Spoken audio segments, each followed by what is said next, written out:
Vale, vamos con la siguiente, que es Nerea Díez de Arizaleta, Treviño. Ella es de Pamplona, feminista, graduada en psicología y con varios años de formación en psicología clínica.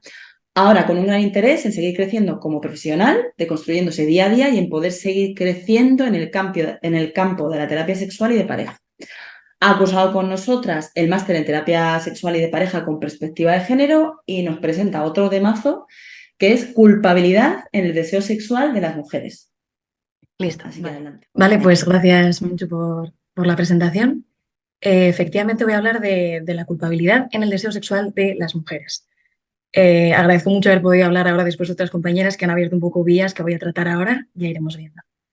En primer lugar, quiero hacer como una alusión a cuando veis mujeres hay un asterisco. Esto, el motivo por el que se da es porque a lo largo de todo el trabajo voy a hacer alusión a las mujeres entendiéndolas como a mujeres socializadas y nacidas como mujeres. Hago este énfasis porque en el momento que intentamos generalizar una realidad, analizar una problemática, como es la intención de este trabajo, si hacemos una generalización de mujeres y dejamos fuera a otros colectivos u otras realidades, como ya hemos ido viendo en estas jornadas, pues caeríamos en un reduccionismo nada representativo. Dicho esto, pasamos un poco a analizar pues, las distintas variables, las cuestiones que podrían como ir desmigando, qué he hecho, para qué y en qué sentido. Bueno, en primer lugar, ¿qué he hecho? Pues bueno, como el título ya da un poco la pista, es abordar el tema de la culpabilidad, la vivencia de la sexualidad de las mujeres, como a través de un diagrama analítico funcional, que luego lo veremos, este nombre un poco extraño, lo explicamos después. ¿Y para qué? Pues para poder plantear una propuesta de tratamiento, ella como objetivo muy ambicioso, pero como la vía que busca este trabajo es poder buscar una sana vivencia en la sexualidad en las mujeres. Pero dentro de de todas estas cuestiones, hay una de las más importantes, que es de las que yo considero que más mueve al ser humano a investigar y a todo, que es ¿por qué? ¿Por qué me lancé y decidí hacer este trabajo? Pues bien, como muchas compañeras del máster ya sabéis, u otras quizá no lo tenéis, no tenéis conocimiento de esto, pero en nuestras prácticas nosotras tenemos la suerte en el máster de terapia sexual y pareja de estar con pacientes. Entonces, ¿qué me pudo regalar esta oportunidad? No solo hacer un grupo de sororidad muy chulo, que aprendíamos a reflexionar juntas, sino aparte una oportunidad, un espacio de reflexión muy interesante en el que me llamó la atención una realidad que es que todas nosotras teníamos pacientes mujeres, solo una de nosotras tenía un paciente hombre. Y a la vez el discurso de culpa era algo que era totalmente compartido. Y para mí esta repetición era algo que era completamente contrario a aleatorio. Es por esto por lo que planteé este tema. El índice es un poco pues, los distintos momentos que voy a ir tratando a lo largo de todo el trabajo por ubicarnos un poquillo. Empezamos por este nombre raro del que hablaba, diagrama analítico funcional. Es una herramienta que se emplea mucho en distintas disciplinas. Yo al final hablo de lo que conozco, yo siendo psicóloga, es una herramienta que se emplea mucho en la psicología para básicamente elegir un problema de estudio y ver cómo pues, hay distintas variables que la causan, hay relaciones, hay otras variables con las que se interrelaciona e incluso variables que este mismo problema acaba generando. Por dar también un contexto, este diagrama, por así decirlo, tiene como un funcionamiento, una forma de trabajar. Os lo explico muy brevemente aquí abajo.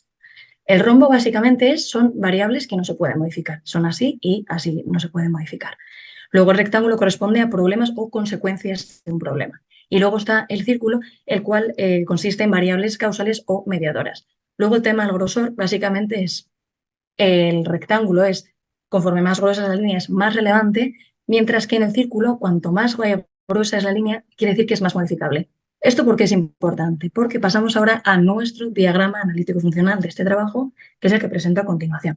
Este diagrama va a ser como la columna vertebral, como el transcurso que voy a hacer a lo largo de todo el trabajo, para no desubicarnos, porque entiendo que es un poco grande, volveremos a él en varias ocasiones. Bueno, pues como cabe empezar, pues empezamos por el principio.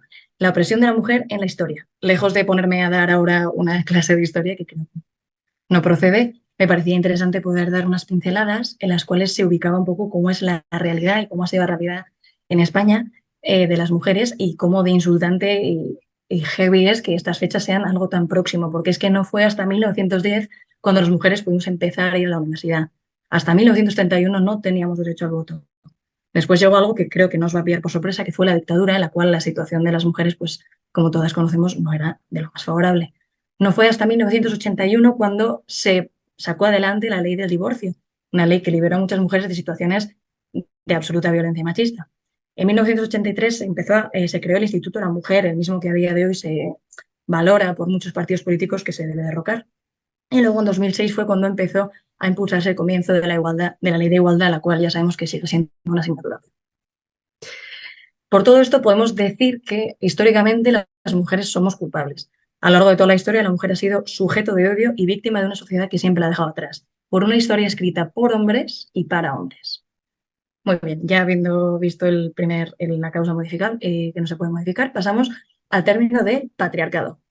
El patriarcado es un concepto que todas conoceremos y que entiendo que está súper trillado dentro del tema del feminismo, etcétera. Entonces, a mí, para poder abordar este tema, me parecía muy interesante y marcar un hito muy importante del feminismo, que es el libro de la política sexual de Kate Millett, una persona referente en el feminismo, el cual aborda el patriarcado desde entenderlo como una estructura social, un sistema organizado en el cual se mantiene la situación de superioridad de los hombres sobre las mujeres, a la vez que una ideología que legitima esta superioridad sobre las mujeres, y todo ello justifica la violencia contra aquellas mujeres que entienden que pueden estar violando esta idea que perpetúa el patriarcado. Lejos de querer caer en un reduccionismo, porque si nos ponemos a desnegar el patriarcado podemos estar aquí horas y horas y horas, me parecía interesante para el tema que vamos a abordar ahora, que estamos abordando el tema de la culpa, dividirlo como en estos tres apartados. En primer lugar, brecha de la libertad sexual según el género. ¿A qué me refiero con esto? Pues en primer lugar, me refiero a esto en el sentido de abogando una vivencia que creo que todas, todos y todos podemos tener un poco en comunidad.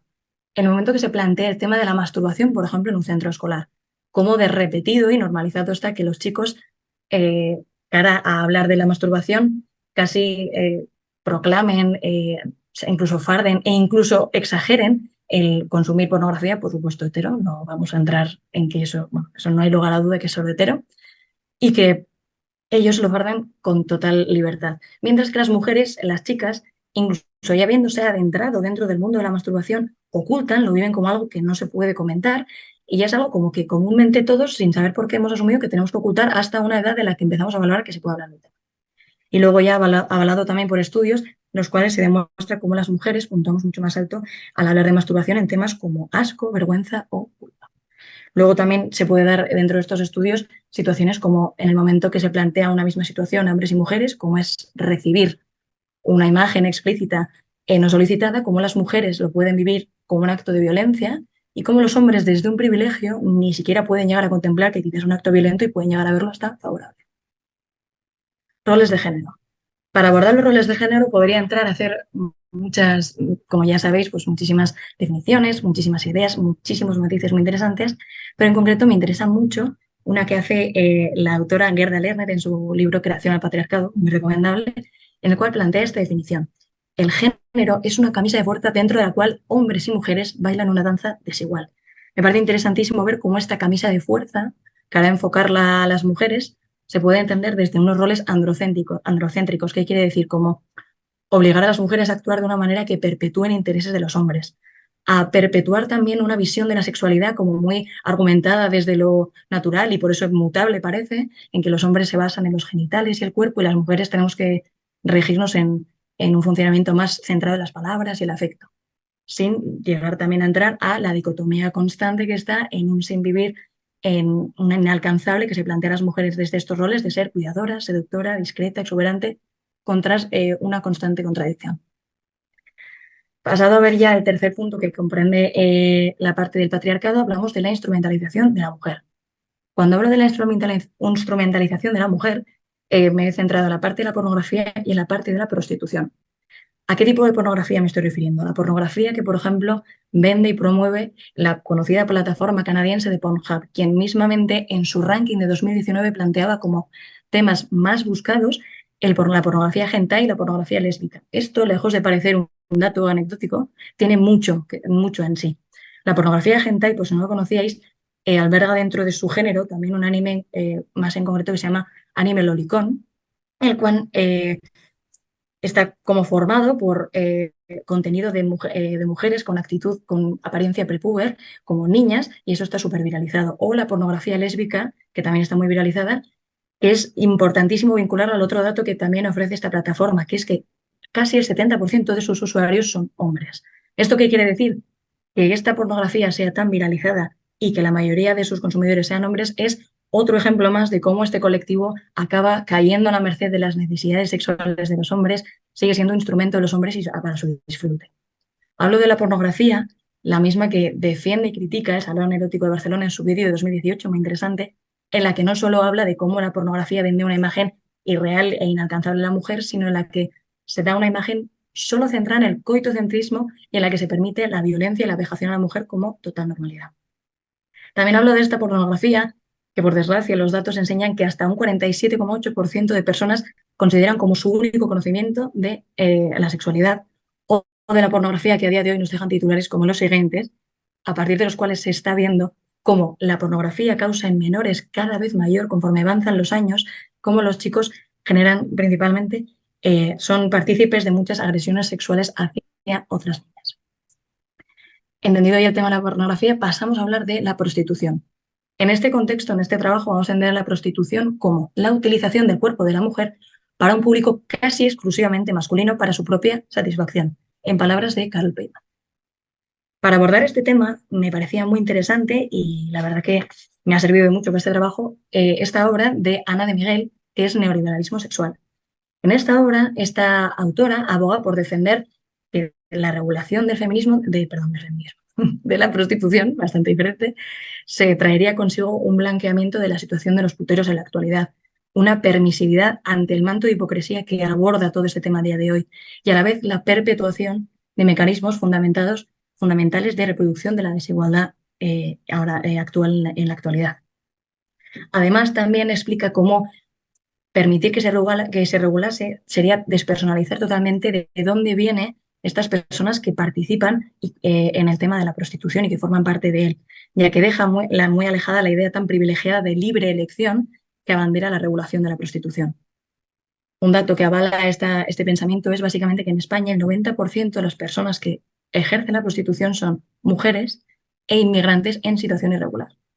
Podría continuar para este debate, que es un debate súper interesante, dando un montón de información de feministas o de otros artículos, pero creo que no hay mayor argumento de autoridad que la propia experiencia. Y es por esto por lo que abogo y animo a que esta novela, La revuelta de las putas de Emilia Tiganos, una mujer que antes ejercía la prostitución, a la vez activista y escritora, explica la situación de muchas mujeres dentro del mercado y de la trata de la prostitución, argumentando que el tema de la libre elección es algo que está muy alejado de la realidad actual en la prostitución. Vale, habiendo pasado ya por estos tres elementos que construyen el patriarcado, pasamos a hablar ahora del tema de la prevalencia de los diagnósticos dentro de la esfera sexual, dentro del deseo, para el afectado al deseo. En concreto, nos vamos a referir al trastorno del interés-excitación sexual femenino, como se llama actualmente. Para ello vamos a tomar en consideración el manual de Belloc, Sandin y Ramos, referente a la psicología clínica, en el cual, dentro de las características que describen este diagnóstico propiamente, aparecen datos muy significativos que no se pueden pasar por alto, como son que un 32% de mujeres tienen este diagnóstico frente a un 15% de los hombres. También en este apartado aparece cómo los hombres defienden en un 47,8% catalogan tener un deseo sexual alto o muy alto, mientras que las mujeres son un 42,2%, pero no de alto o muy alto, sino bajo o muy bajo, algo del todo significativo. Además, también avalando todo este trabajo, Belloc también plantea cómo el tema de la cultura es algo súper significativo para abordar cómo la culpa es muy significativa en la evidencia sexual de las mujeres, cuando arroja un dato tan interesante como que al abordar todo el tema de las mujeres, solo el 17,7% de las mujeres tienen este diagnóstico representativamente a nivel europeo y un 42,2% se da en el sudeste asiático. Una cifra del todo significativa. Es por todo esto por lo que ahora pasa, perdón, que me he confundido. Y ahora pasamos a hablar, de las variables mediadoras, que ya me está arrancando. Las variables mediadoras, estos círculos de los que hablábamos anteriormente. Algo que también hemos ido viendo, como al principio de la presentación, nuestras compañeras profesoras que súper acertadamente han hablado de la falta de educación sexual que existe.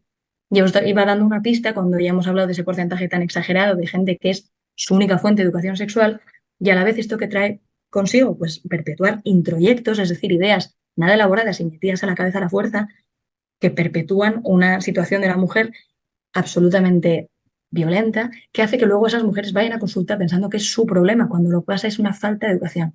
Los medios de comunicación, que no solo dan espacio a mujeres completamente irreales e inalcanzables, sino que son la fuente por la que se obtiene información y se frivoliza la situación actual de la mujer en casos tan importantes como puede ser la violencia machista. Y por último, un tema que me parece súper importante, que es la falta de perspectiva de género en salud. No solo por la información que ya vamos dando de los datos de prevalencia del diagnóstico que hablábamos anteriormente, sino por la mera existencia de un diagnóstico que se llama síndrome disfórico premenstrual, que patologiza la vivencia de la menstruación. También se basa esta falta de perspectiva de género al ver que es el doble de prevalencia la de mujeres frente a hombres en depresión y ansiedad. También esta falta de perspectiva de género se ve cuando dentro de cada 10 personas, 8 mujeres son las que consumen ansiolíticos y antidepresivos frente a los hombres. Y también la existencia de diagnósticos casi exclusivos en mujeres como son el TCA y el TLP. El TCA, como muy bien otras compañeras y compañeros ibais dando una pista, un TCA que se sustenta en introyectos sociales y una falta de respeto hacia el cuerpo y todo lo que aquello acarrea. Y el TLP, a pesar de estar demostrado y en la base que está, lo fundamentado que está en el trauma y en el abuso sexual, se ve como un problema de las mujeres lejos de ver que es sintomatología de la violencia que repetidamente viven las mujeres. Una vez visto todo este grosso, pasamos al tema principal, que es la culpabilidad del hecho sexual de las mujeres. Para ello vamos a remitirnos a la definición que da la RAE de culpabilidad. Reproche que se hace a quien le imputa una actuación contraria a derecho. Contraria a derecho. Y pues no queda claro, contraria a derecho. El momento que se plantea la culpabilidad ya se ve como que la persona lo plantea como algo contrario a su propio derecho. Algo que se puede ver a lo largo de todas las conclusiones que hemos podido ver a lo largo de todo este diagrama analítico funcional. ¿Y por qué esto es así? Porque históricamente las mujeres hemos sido culpables, vejadas, utilizadas y olvidadas, siendo muy importante que la historia es lo que hace el marco teórico de pensamiento y nos hace socializar como personas. Luego el patriarcado, siendo uno de los pilares fundamentales y siendo este patriarcado el mismo que nos enseña que los hombres no solo son seres más sexuales, sino que tienen mucha más libertad para serlo. El mismo que perpetúa y nos lastra con los roles de género inalcanzables que nos limitan totalmente la libre vivencia de la sexualidad. Y para para el cual a ojos del patriarcado somos material de instrumentalización, disfrute y monetización. Y no solo eso, sino que también todo esto se ha podido ir viendo cuando se ha visto que la prevalencia sexual de las mujeres se sigue manteniendo, pareciendo que no se tiene tan claro, incluso que sigue siendo aleatorio, y que no se ve como el problema real que es, porque ¿para qué verlo como síntoma de algo y no tanto como el problema? ¿Por qué no valorar la despatologización y verlo más como algo social? ¿Y por qué no ir más allá de los datos? Es por esto por lo que propongo este tratamiento, el cual le he llamado lo que es mío de verdad. Para esta propuesta de tratamiento me he basado en una terapia centrada en la compasión de Guibert, de la psicosis, y que podréis decir, ¿qué tendrá que ver la sexualidad con la psicosis? Pues en este caso concreto, mogollón. No solo porque la psicosis también es un tema del que se tiene muchísima estigma, sino porque esta terapia integradora que aborda tantas perspectivas tan interesantes para el tema de la psicosis se concreta para sujetos que sienten mucha vergüenza y mucha autocrítica hacia sí mismos y cuyo objetivo principal es generar sensibilidad hacia el sufrimiento del yo y un enlace más positivo con la emoción, algo que es súper interesante para abordar esta terapia. Esta terapia que planteo, de hecho, sigue las máximas de esta terapia que he planteado de la psicosis.